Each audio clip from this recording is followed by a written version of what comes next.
உங்க மனச ஹேண்டில் பண்ண முடியாத அளவுக்கு உங்களுக்குள்ள தொடர்ந்து நெகட்டிவ் தாட்ஸ் வந்துட்டே இருக்கா? எப்ப பார்த்தாலும் எத பத்தியாவது யோசிச்சு, நான் ரொம்ப சோகமா, சோர்வா உணர்றேன் அப்படின்னு சொல்றீங்களா? அப்போ உங்ககிட்ட ஒரு கேள்வி. ஏன் இப்படிலாம் நடக்குது? எதுக்காக எனக்கு மட்டும் இப்படி ஒரு நிலைமை? அப்படின்னு நீங்க அடிக்கடி யோசிக்கிறீங்கன்னா, எதுக்காக அப்படின்னு ஏதாவது கண்டுபிடிச்சீங்களா? கண்டுபிடிச்சிருந்தா எனக்கு கமெண்ட்ல சொல்லுங்க. வாங்க வீடியோக்குள்ள போகலாம். வணக்கம். நான் self connection coach Divya Guruprasad. இந்த வீடியோல நெகட்டிவ் தாட்ஸ் ஏன் வருது? அதை எப்படி ஹீல் பண்ணலாம் அப்படிங்கறத தான் பார்க்க போறோம். நெகட்டிவ் தாட்ஸ் எதுக்கெல்லாம் வரும்? நமக்கு தெரியாத விஷயங்கள் அல்லது புரியாத விஷயங்கள் பத்தி நம்ம யோசிக்கும் போது வரும். இல்லனா பழக்கப்பட்ட விதத்துல, அதாவது நம்ம சின்ன வயசுல இருந்து பழக்கப்பட்ட ஒரு விதம் என்னன்னா பதட்டம், கோபம், பயம், கவலை நம்ம அப்பா அம்மா பண்ணியிருப்பாங்க. இல்ல நம்ம ஃப்ரெண்ட்ஸ் சர்க்கிள் யாராவது நமக்கு க்ளோஸா இருக்கிறவங்க யாராவது ஏதாவது ஒரு விஷயத்த பார்த்து பயந்துருப்பாங்க. இல்ல அவங்களுக்கு ஏதாவது ஒரு நெகட்டிவா நடந்திருக்கும். எனக்கு சின்ன வயசுல இருந்து நாய்னா பயம். ஏன் அப்படின்னு நான் எடுத்து யோசிக்கும்போது, ஹீலிங்க்கு உட்காரும்போது, நாய் கடிச்சு ஒருத்தர் இறந்து போனத நான் என்னோட சின்ன வயசுல பார்த்தேன். ஒரு 6லேருந்து 7 வயசு இருக்கலாம். ஒருத்தர் நாய் கடிச்சு அவர் இறந்து போயிட்டாரு அப்படிங்கிற செய்தி, அந்த வயசுல நான் கேட்டு, நாய் அப்படின்னாலே நம்மள கடிச்சிரும் அப்படிங்கிற ஒரு பயத்த, ஒரு ஸ்டேட்மெண்ட்ட எனக்குள்ள நான் ரிஜிஸ்டர் பண்ணிட்டேன். அது வளர வளர அதுவும் வளர்ந்து எனக்குள்ள நாய் அப்படிங்கிற அந்த உருவத்த பார்த்தாலோ, இல்ல அது குலைக்கிற சத்தத்த கேட்டாலோ ஒரு பயம் உருவாகுது. சோ இந்த விதத்துல தான் நம்ம மனசு எல்லாத்தையும் ஸ்டோர் பண்ணி வைக்குது. நம்மளோட மனசுங்கிறது பாசிட்டிவான விஷயத்த மட்டும் இல்ல, நெகட்டிவான விஷயத்தையுமே அதிகமா ஸ்டோர் பண்ணி வைக்குது. அது நமக்கே ஒரு விழிப்புணர்வே இல்லாம அது செஞ்சுட்டு இருக்கு. நம்மளும் அத விட்டுட்டே இருக்கோம். சோ அந்த உணர்வுகள், எண்ணங்கள் நம்மள தொடர்ந்து ஆட்டி படைக்குது. சரி மேம், நீங்க சொல்றது கரெக்ட். அப்படிதான் பண்ணுதுன்னு வச்சுப்போம். என்ன பண்ணலாம் இது சரி பண்றதுக்கு? அப்படின்னா, இந்த வீடியோவுக்கு லைக் குடுத்துட்டு நீங்க கன்டின்யூ பண்ணுங்க. ஒண்ணும் இல்ல. அந்த ஒரு நெகட்டிவ் தாட்ஸ நீங்க எழுதுங்க.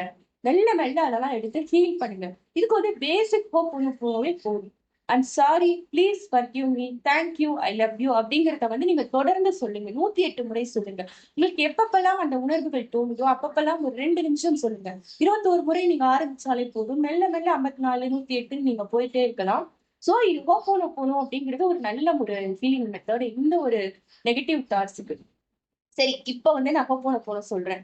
ஆனா சில விஷயங்கள் என்னுடைய நான் எந்த விதத்திலயும் சம்மந்தப்படாம, நான் காரணமே இல்லாம நடக்குதே, அதுக்கெல்லாம் நான் எப்படி சாரி சொல்ல முடியும்? நான் எதுக்கு பண்ணணும்? யாரோ பண்ண தப்புக்கு நான் ஏன் சாரி கேட்கணும்? இந்த மாதிரி சில பேர் என்கிட்ட கேட்டிருக்காங்க. என் ஃபேமிலிலயே கேட்டிருக்காங்க. எனக்கே கூட ஆரம்ப நாட்கள்ல இந்த கேள்வி அடிக்கடி வரும். யாரோ பண்ண தப்புக்கு நான் எப்படி பொறுப்பெடுத்துட்டு சாரி சொல்லணும்? எதுக்கு சொல்லணும்? யார்கிட்ட போய் நான் சாரி சொல்லணும்? நான் எந்த தப்பும் பண்ணலையே. அவங்க தானே தப்பு பண்ணாங்க. அவங்க தானே சாரி சொல்லணும். அப்படின்னு நான் கோவப்பட்டிருக்கேன். கேள்வி கேட்டிருக்கேன். ஏன் அப்படின்னா, இந்த ஒரு ஹீலிங் ப்ராசஸ்க்குள்ள வந்ததுக்கு அப்புறம் ஏன் அப்படிங்கிற அந்த கேள்விக்கு எனக்கு விடை தெரிஞ்சது. அந்த தப்பு நம்ம பண்ணல. அதுக்கு நம்ம காரணம் இல்ல.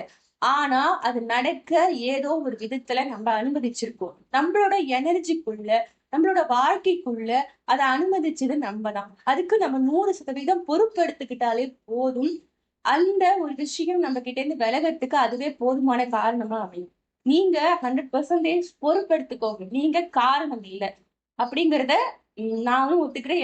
அது எல்லாருக்குமே தெரியும். நம்ம எந்த விதத்திலயும் காரணம் இல்ல. ஆனா பொறுப்பெடுத்துக்கலாம். சாரி, நான் போய் அந்த பெர்சன் கிட்ட நேரடியா கேட்கணுமா? அப்படின்லாம் சில பேர் என்கிட்ட டவுட் கேட்பாங்க. நேரடியா நீங்க போய் கேட்க வேண்டாம். அந்த பெர்சன மனசுல நினைச்சும் கேட்க வேண்டாம். பொதுவா உட்கார்ந்து பிரபஞ்சத்துக்கிட்ட கேளுங்க. கண்கள மூடி உங்ககிட்ட நீங்க சொல்லிக்கோங்க. இந்த மாரி ஒரு சூழ்நிலைய என்னையே அறியாம, ஒரு அவேர்னஸ் இல்லாம, ஒரு விழிப்புணர்வு இல்லாம என்னோட வாழ்க்கைக்குள்ள நான் ஈர்த்திருக்கேன். அனுமதிச்சிருக்கேன். அதுக்காக நான் என்கிட்ட முதல்ல மன்னிப்பு கேட்டுக்கிறேன். அதுக்கப்புறம் இந்த பிரபஞ்ச பேராற்றல் கிட்ட நான் மன்னிப்பு கேட்டுக்கிறேன். இந்த பிரபஞ்சத்துக்கிட்ட மன்னிப்பு கேட்டுக்கிறேன் அப்படின்னு நீங்க தொடர்ந்து ஒரு இன்டென்ஷன செட் பண்ணிட்டு, அதுக்கப்புறம் அந்த விஷயத்த கொஞ்சம் கொஞ்சமா என் வாழ்க்கையில நடந்துருச்சு. ஓகே, நான் ஏத்துக்கிறேன், அக்செப்ட் பண்ணிக்கிறேன். இனி இது நடக்காம இருக்கணும் அப்படின்னு நான் விரும்புறேன். சோ இதுக்கு நான் ஹோப்போனோபோனோ சொல்றேன். என் வாழ்க்கைய விட்டு இது விலகி போறதுக்காக நான் ஹோப்போனோபோனோ சொல்றேன். அப்படிங்கிற விதத்துல நீங்க இன்டென்ஷன் செட் பண்ணிட்டு தொடர்ந்து சொல்லுங்க. சரி, இப்படி நான் சொல்றேன் மேம். இதனால என்ன பெருசா எனக்கு பலன் கிடைக்கும்?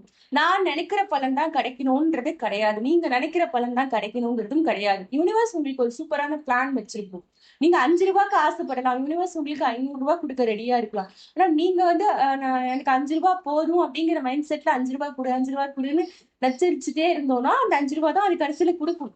பட் அந்த யுனிவர்ஸ் என்ன பிளான் பண்ணிருக்கோம், இந்த பிரபஞ்ச பேராற்றல் கடவுள் என்ன பிளான் பண்ணிருப்பாரு, ரூ. 500 கொடுக்கணும். இவங்களுக்கு அதுதான் இவங்களோட அதுதான். இவங்களுக்கு அது குடுத்தா இவங்களுக்கு போதும். இவங்க வாழ்க்கை நிறைவடைஞ்சிரும். அல்லது இவங்க வாழ்க்கைக்கு அது இவங்க தகுதியானவங்க அப்படின்னு அத நினைச்சிருப்போம். பட் நம்ம இங்க தான் நின்னுட்டு இது போதும் போதும்ன்னு சொல்லிட்டு இருப்போம்.